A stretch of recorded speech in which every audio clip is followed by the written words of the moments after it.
Bolsonaro colocou nas redes sociais dele, há pouco, um longo texto que abre falando sobre pacificação.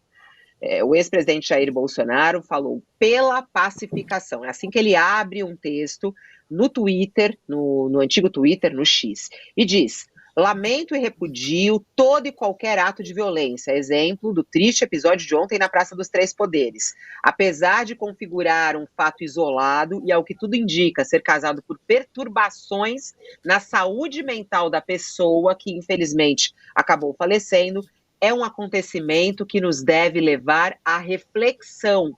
Isso é o que diz Bolsonaro.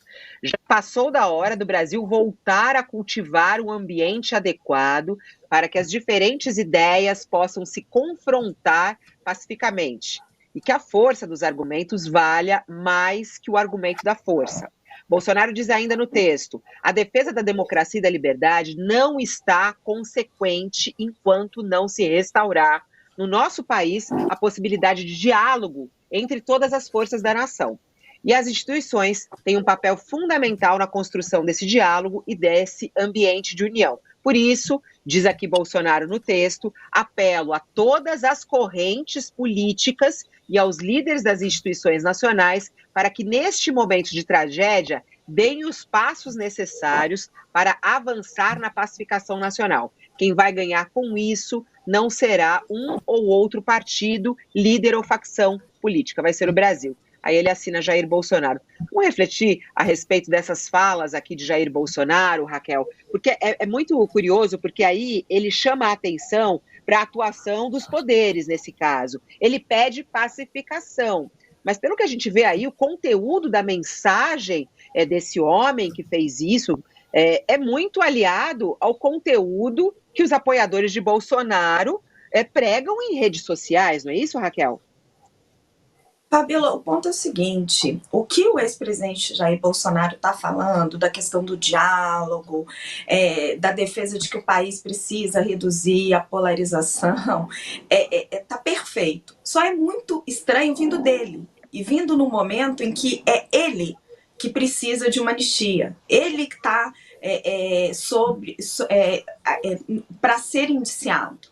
Porque se a gente não pode esquecer, e a gente tem que ter memória.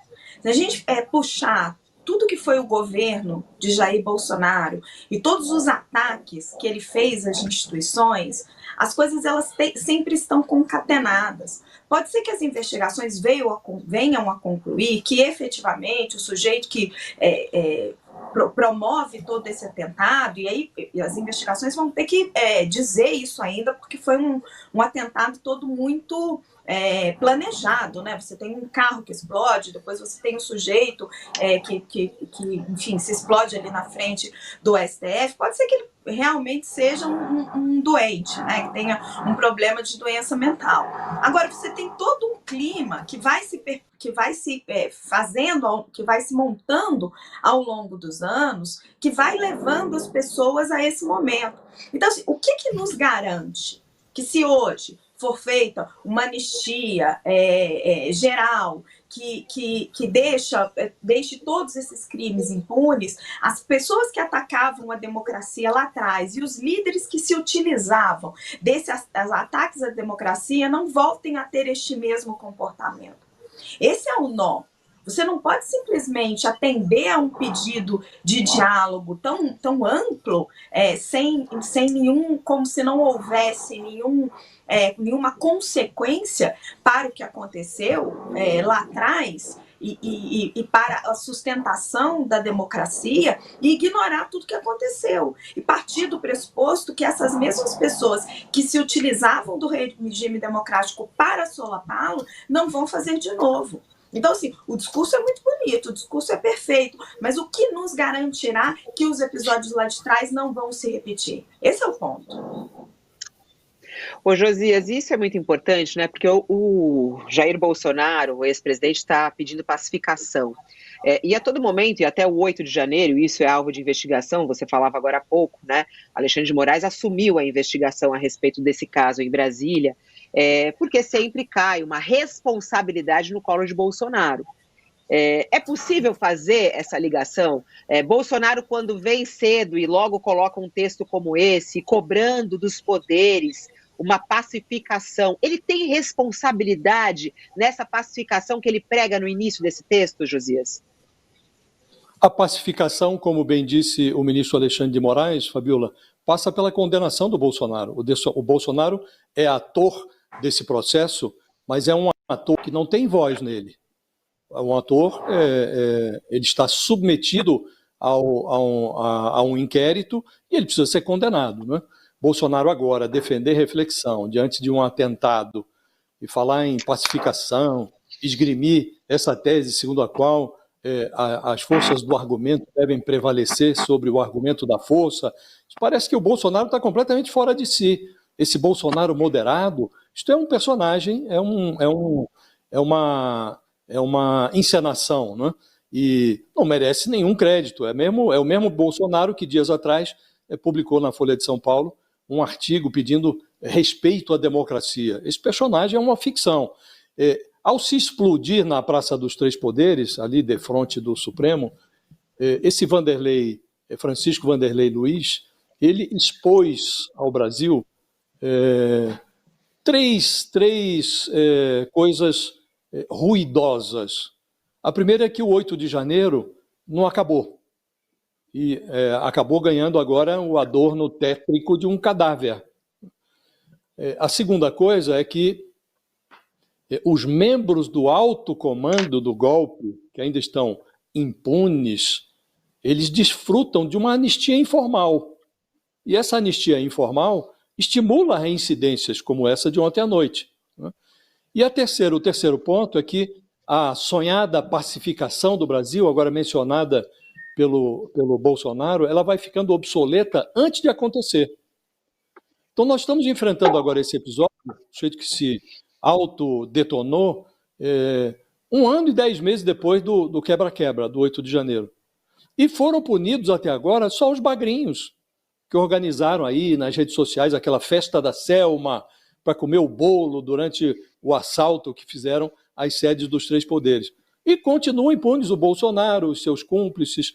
O Bolsonaro, embora inelegível, ele que foi o autor dessa fusarca, ele está aí perambulando pela conjuntura política, estalando de pureza democrática, imaginando que pode ele defender a pacificação, a união do país.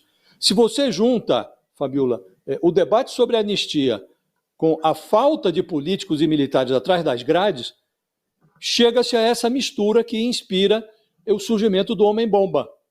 Um patriota catarinense, ex-candidato a vereador pelo PL, que deixou nas redes sociais aí um rastro pegajoso de ódio às instituições, apreço por teorias conspiratórias. Então, o bolsonarismo agora se apressa em qualificar esse homem-bomba como um maluco. Em dezembro de 2022, malucos saídos lá do acampamento do QG do Exército tentaram invadir a sede da Polícia Federal em Brasília. Foram impedidos, aí promoveram uma arruaça no centro da capital. Dias depois, desarmou-se uma bomba plantada por um outro maluco num caminhão de combustíveis nas cercanias do aeroporto de Brasília. Aí veio o 8 de janeiro e agora tem essa explosão na frente do Supremo. 2 vezes a maluquice, uma vez é crime, 2 vezes a maluquice é reincidência, mais de 3 vezes é reflexo dessa impunidade de gente graúda.